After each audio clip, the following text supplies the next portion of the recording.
Hai pemirsa, balik lagi di Reco Buntung Channel, channelnya Jogja. Oke, di video kali ini kita bakal cerita-cerita, ngelanjutin cerita kita lagi. Bener Karena banget. kemarin banyak banget ternyata yang request Banyak sama kita banget gitu ya. yang Kalau penasaran. mereka itu pengen denger part 2 dari ceritanya Ari Ars. Boleh. Jadi malam hari ini di video kali ini nih pemirsa kita akan ngelanjutin pengalamanku sendiri ya. Pernah bekerja di suatu tempat yang ternyata agak-agak gimana gitu. Agak-agak bikin merinding Iya, gitu agak ya. berinding-berinding gak enak gitu ya. Tapi jangan lupa ya pemirsa yang belum subscribe, Yes. langsung subscribe. Jangan lupa taruh komennya juga. Like juga dan juga share video kita di seluruh sosial media kamu biar yang nonton juga banyak. Dan jangan lupa nih nyalain loncengnya pemirsa biar tahu kalau kita upload video baru ya Alia ya. Oke, kalau gitu kita simak ceritanya. Yo.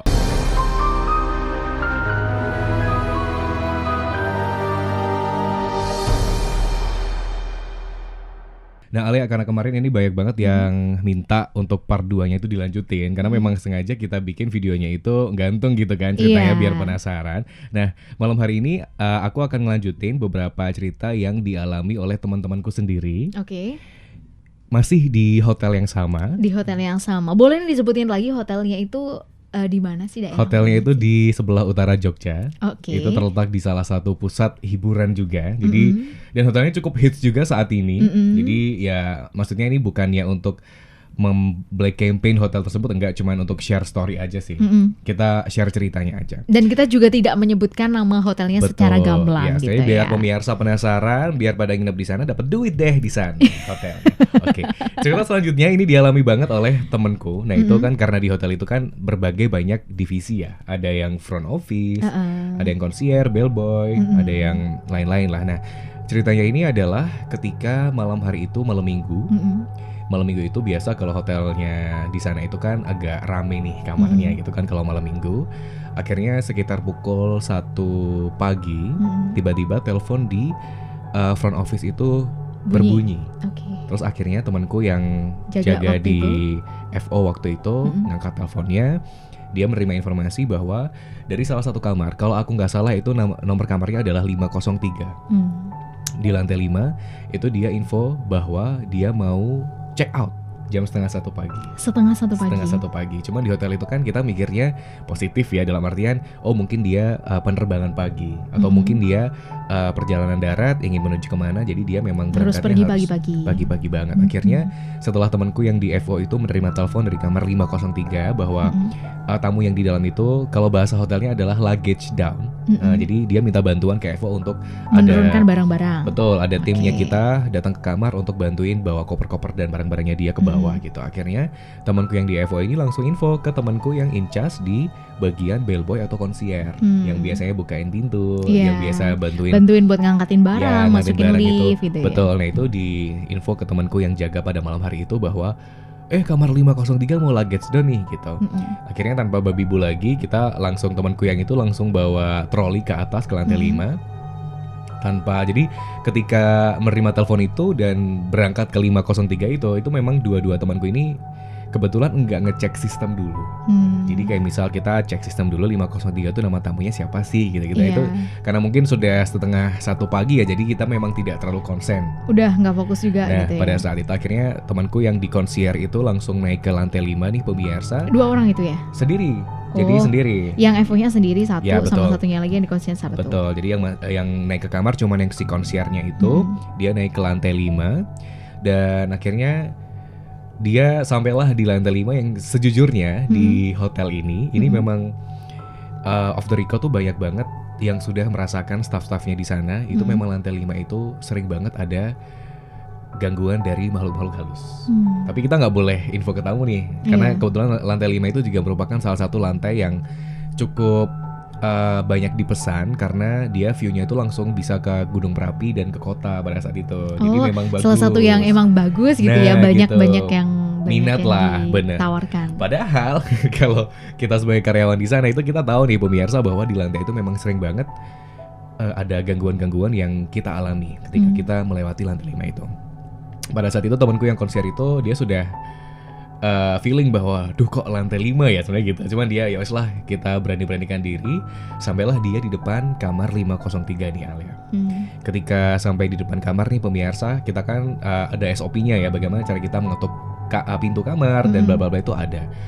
Setelah mengetuk pintu kamar, temanku ini bilang langsung konsier gitu. Jadi konsier gitu, ditunggu dulu sampai maksimal 3 kali ketukan, tapi tamunya ini tuh nggak keluar-keluar gitu. Temanku ini masih berdiri di depan pintu kamarnya pemirsa. 5 menit ditunggu nggak keluar, diketuk lagi konsier. 10 menit akhirnya si temanku ini berdiri di depan pintu 503 pemirsa, dan akhirnya dia pakai HT temanku yang jaga di FO tadi. Tolong teleponin dong kamar 503, aku udah di depannya. Wes 10 menit Ki, tapi tamunya nggak keluar-keluar. Dia bilang gitu. Barulah si temanku itu ngecek ke sistem. 503 dicek. 503 dicek pemirsa, dan ternyata di kamar itu kosong. Jadi malam hari itu memang 503 itu nggak ada tamunya pemirsa. Tapi dengan seyakin-yakinnya temanku yang di front office tadi itu dengar sendiri bahwa ada seorang ibu-ibu telepon. Dan ketika telepon di FO itu kan memang agak beda ya perangkat teleponnya, jadi kita bisa mengetahui ini telepon dari kamar mana, dan itu tertulis 503. Jadi riwayatnya itu bisa kita lihat betul, ya, mana dari aja yang 503 ketika kita putar lagi rekaman teleponnya, dan itu memang ada suaranya. Jadi ada suara ibu-ibu yang telepon itu, dan di belakang suara ibu-ibunya ini banyak banget suara anak-anak yang lagi main-main, jadi lari-larian gitu loh. Jadi kayak mungkin mereka persiapan udah mau check out juga ya. Jadi anak-anak itu jerit-jerit lari-lari pemirsa. Jadi itu terdengar di telepon. Dan itu dari 503. Dan paginya pun ketika kita cek bersama-sama histori telepon itu, memang berasal dari kamar 503, yang sebetulnya kamar itu adalah kamar kosong.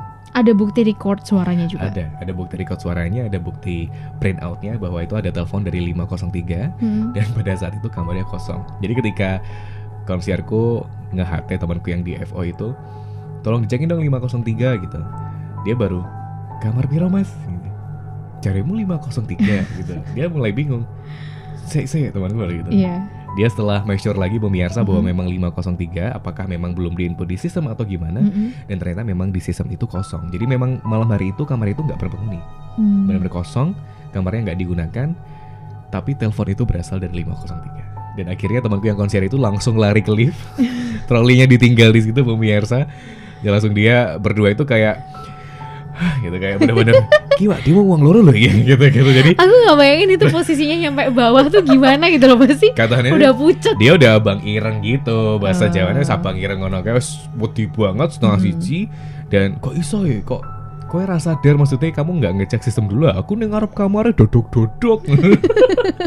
Jadi kayak dia tuh takut, tapi ketika kita paginya ketemu tuh jadi lucu gitu loh. Iya. Lah kowe pas ning ngarep kamarnya piye? Yo petengan kae, tapi pas pertama kali aku teko memang aku ndelok dari bawah pintunya itu pemirsa itu TV nyala. Jadi ada cahaya TV nyala yang bisa kelihatan dari bawah pintu. Itu kan ada bisa kelihatan kan di situ. Nah, tapi setelah 10 menit temanku yang konser ini berdiri di depan pintunya itu memang habis itu gelap sih, dan ternyata memang enggak ada tamu di situ.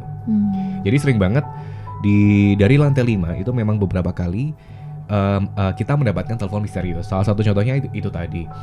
Pernah juga ada sebuah telepon masuk ke kantor sales marketing di kantorku itu. Dia bilang bahwa dia ingin minta kartu nama sales yang jual arisan.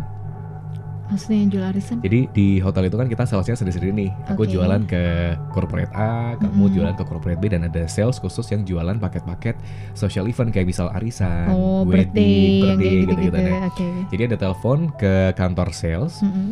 Yang sebetulnya itu nggak bisa telepon dari kamar langsung ke sales, itu nggak bisa, kecuali dia telepon ke FO nyambungin ke sales. Oh iya, karena itu office sendiri. Betul, ya. Betul. Nah tapi ketika itu telepon langsung masuk ke kantor sales, dan yang angkat itu reservasi. Cewek juga, oh ya baik bu, kami akan kirimkan sales kit kami berupa flyer dan juga informasi-informasi tentang paket kami langsung ke kamar. Di lantai 5 juga, cuman waktu itu aku lupa nomor kamarnya berapa, tapi yang jelas itu lantai 5 Alia. Dan akhirnya sama admin sales kami itu, dia menuju ke kamar itu ditemani sama satu housekeeping yang memegang kunci master di hotel itu. Ketika sudah sampai di depan kamar itu juga sama, sudah diketuk berkali-kali, ditunggu lumayan lama, tidak ada yang keluar dari situ, dan ketika kita cek di FO, kamar itu kosong.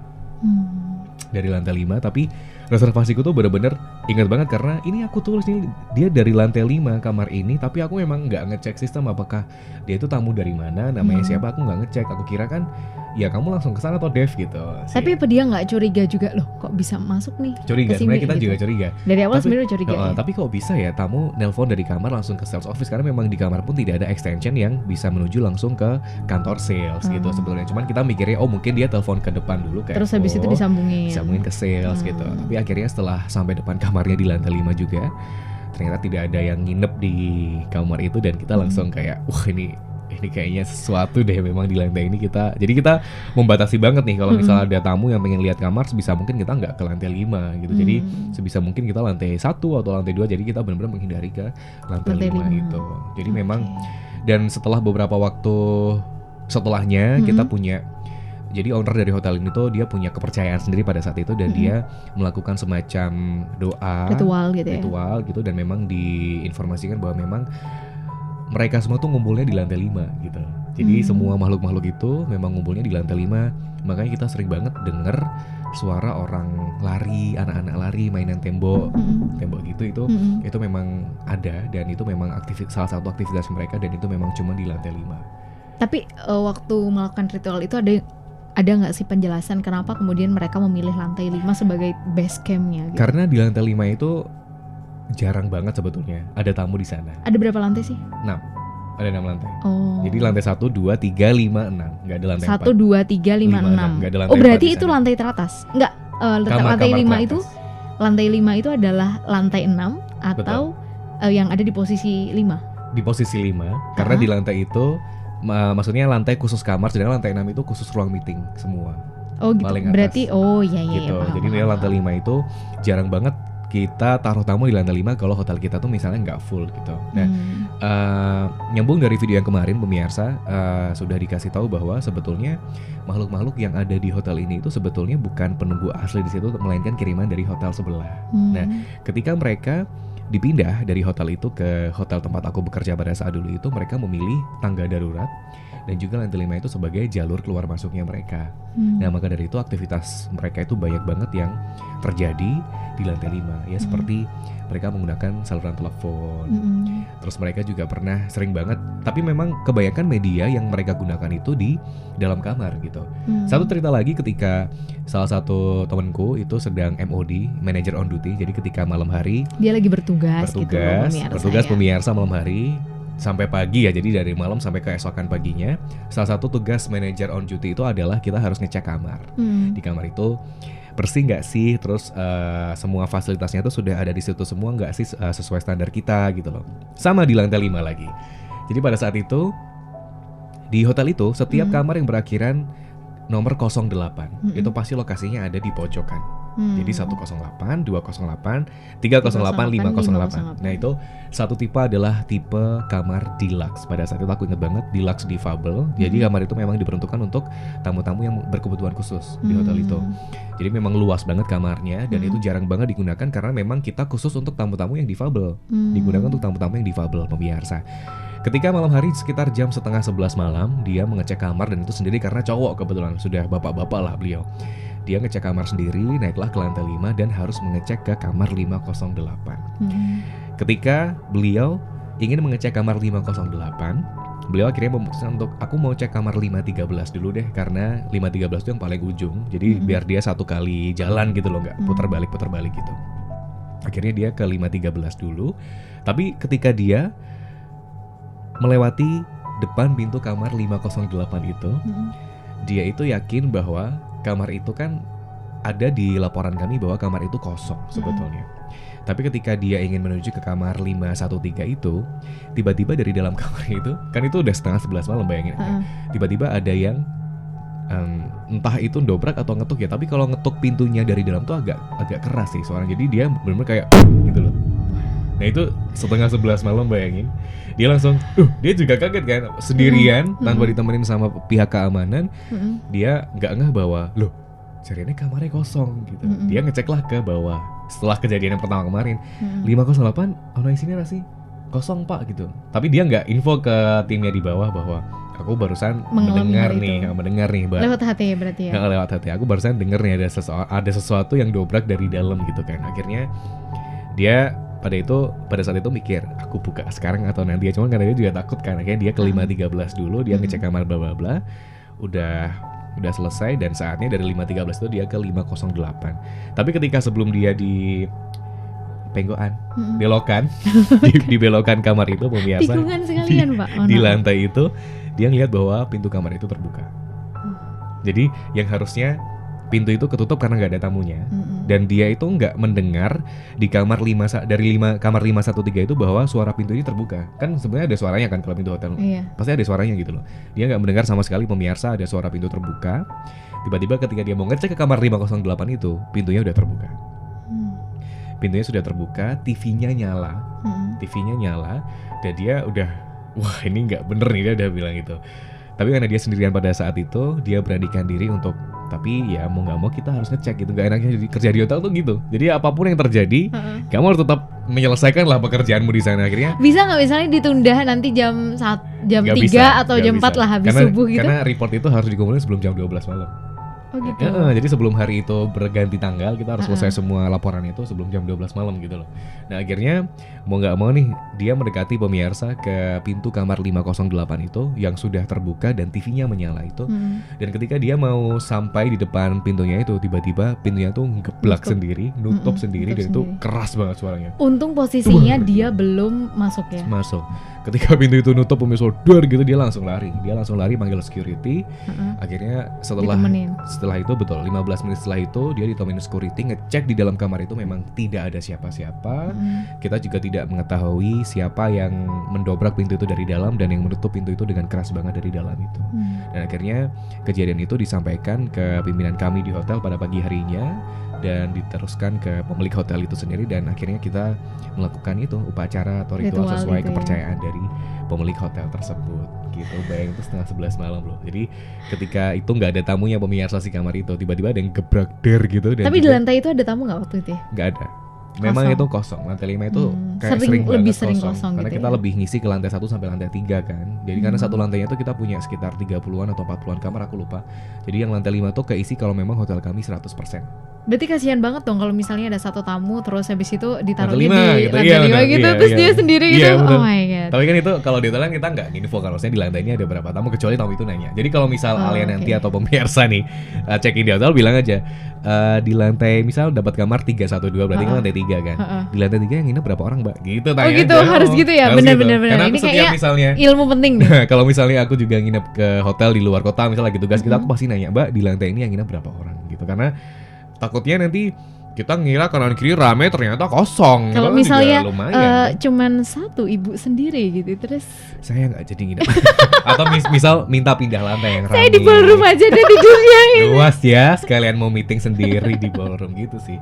Itu beberapa cerita yang kita alamin sendiri di lantai 5. Sebetulnya ada beberapa sih yang apa namanya, ada yang berkelanjutan ketika hotel itu ternyata kita dikirimin makhluk astral dari pesaing bisnisnya owner kami. Itu juga dikirimin sampai mengganggu tamu, sampai ada yang berwujud ular di kolam renang kami. Itu ada juga di hotel itu. Namanya juga persaingan ya. Betul. Dan itu nih pemirsa, itu ada beberapa tamu yang memberikan review. Kalau misal pemirsa itu penasaran itu, tapi nggak tahu nih apakah di tahun ini masih ada atau enggak. Itu tamunya sampai nge-review bilang bahwa hotel ini harus diruat. Serius, itu di salah satu. Berarti dia mengalami sesuatu yang gitu, betul, menyeramkan. Seperti itu. Jadi dia benar-benar komennya, dia bilang hotelnya masih baru, bagus, tapi satu harus diruat caps lock semua. Wah, itu langsung menggemparkan semua karyawan kita di hotel pada pagi itu. Dan kita benar-benar bahwa oke, kita harus menyelesaikan masalah ini dengan serius gitu loh, bahwa nggak cuma 1 kali 2 kali, dan di bulan puasa loh itu kejadiannya. Jadi di bulan Ramadan ada beberapa kejadian juga, dan salah satunya itu adalah tamuku juga di situ. Dan aku dipanggil ke kantor perusahaan terbesar itu, pemirsa, di komen langsung sama pimpinan perusahaan itu bahwa hotelmu tuh bagus mas, cuman satu butuh diruat. Itu benar-benar malu banget, karena kita dikomplain bukan karena masalah handuknya bau atau makanan gak enak, tapi kita dikomplain gara-gara tamu-tamu itu mereka diganggu oleh hal-hal seperti itu sih. Percaya nggak percaya, tapi aku ngalamin sendiri pemirsa di situ. Iya. di hotel itu. Cerita yang luar biasa sekali ya pemirsa dari Ari Arsa. Ya bikin kita merinding. Mungkin di kalau sekolah pemirsa hari ini. penasaran ya boleh japri ke sosial medianya Arca Buntung, silahkan nginep di sana, nanti kita kasih tahu kisi-kisinya ya. Kita kasih tahu Hotelnya kisi-kisinya. yang mana. Langsung minta berarti nginepnya di Lantai 5, 503 sama Oh. 508 pemirsa. Jadi bisa langsung merasakan Seperti sensasi. apa sensasi? Aku selama beberapa tahun di situ ya, kerja di situ Pak, nggak pernah mau nginep di lantai 5. Karena itu Karena tadi. karena kita tahu. Oke. Kita dengar karena kebetulan di sebelah hotel itu ada lahan kosong yang sekarang jadi kantor sebuah bank. Aku nggak tahu nih bank ini punya cerita atau enggak, bank baru yang warnanya oranye itu adalah garasi mobil-mobil bekas kecelakaan. Jadi Apanya maksudnya? jadi di lahan itu banyak banget bangkai-bangkai mobil. Oh, dia kuburan mobil. Ya, yang bekas kecelakaan. Itu bisa dilihat dari Oh, hotel gitu. kami, dan konon katanya apa nih, aura negatif yang muncul di lantai 5 kami itu juga berasal dari Dari korban-korban si bangkai-bangkai mobil itu yang mungkin arwahnya masih di sana. Ya percaya nggak percaya sih, tapi itu yang dilontarkan oleh pemuka agama pada saat itu ketika kita melakukan doa untuk agar tidak terlalu diganggu. Sebenarnya ceritanya masih banyak banget sih, cuman kalau misal pemirsa masih penasaran banget nih pengen tahu part 3-nya karena masih ada beberapa cerita di hotel ini, pemirsa boleh komen dan request ke kita berdua ya. Iya, agar langsung kita ceritain DM, lagi. langsung komen sebanyak-banyaknya Betul. kalau emang pemirsa pengen dengerin cerita part 3-nya Karena dari masih Hotel ada. Berhantu versi Ari Arsa. Nah, karena masih ada pemirsa, kalau misalnya penasaran langsung komen di bawah, nanti akan langsung insya Allah kita ceritain ya Alia ya. Oke, kalau gitu kita jumpa lagi di video berikutnya. Yang jelas pemirsa jangan lupa untuk subscribe. Betul, jangan lupa buat like video ini dan komen kalau misalnya pemirsa punya saran ataupun cerita yang horor lainnya, boleh ditulis di komen atau tinggal follow semua sosial media Arca Buntung, tinggal kirimin aja ceritanya ke redaksi kami. Oke, saat ini Gitu kita ya. berdua pamit. Oke, Pareng.